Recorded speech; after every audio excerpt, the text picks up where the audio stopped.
Ooh, a mid-70s 4430 John Deere. Needs some electrical work. You know, it's got 30 years of farmer repairs, as I like to say it.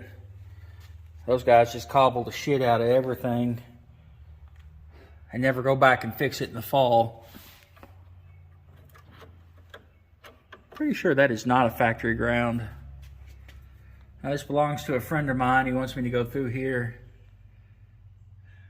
get a bunch of this stuff working.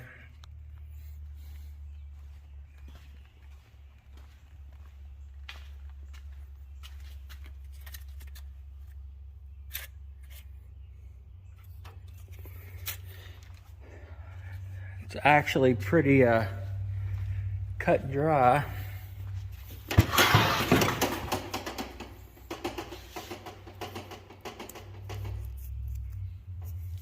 Tell you, stuff like that just irritates me to no end.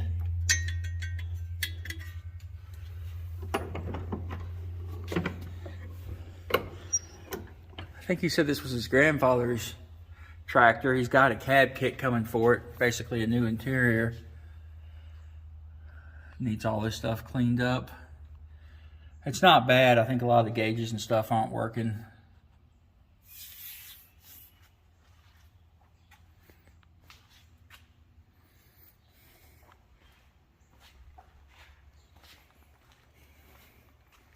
I believe he's going to update a bunch of the lights on it. And so forth. I think I should get some tools out.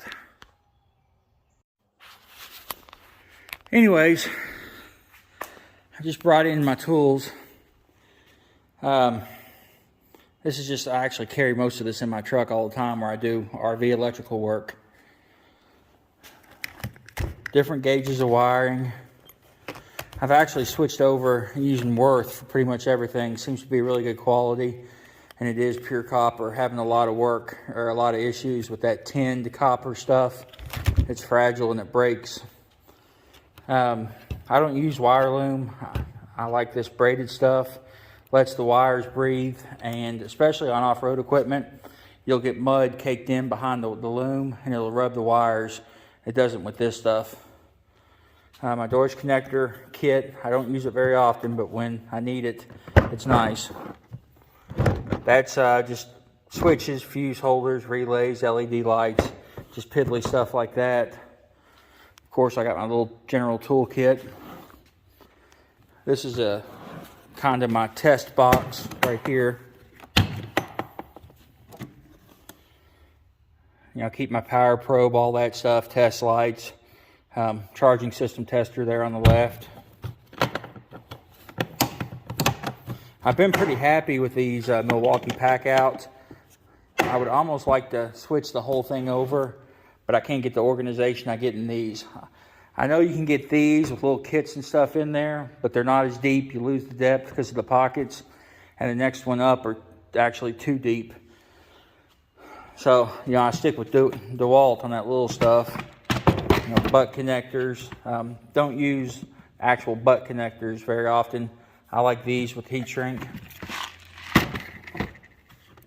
And when people say you need to solder it, you don't need to solder it. Every single connector in your vehicle ends with a crimp connecting. Very little stuff is soldered. Pre-cut heat shrink tube. And big connectors, obviously. Battery terminals, things like that.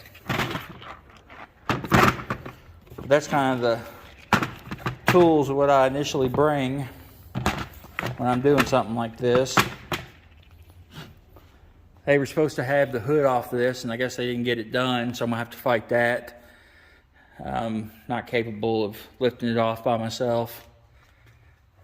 I'll have to dig in here and find the fuse box, because I'm sure there's got to be one somewhere, I'm sure. Figure out what some of this, like this white toggle, they don't know what that does. I need to trace some of that stuff down. Clean up some of this wiring. I tell you, the only questionable stuff I have are things like this. You know, you have all the monitors and stuff that goes on here.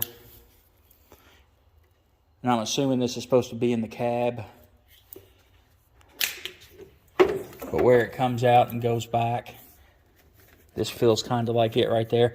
That stuff doesn't need to be run like that. It needs to be run underneath.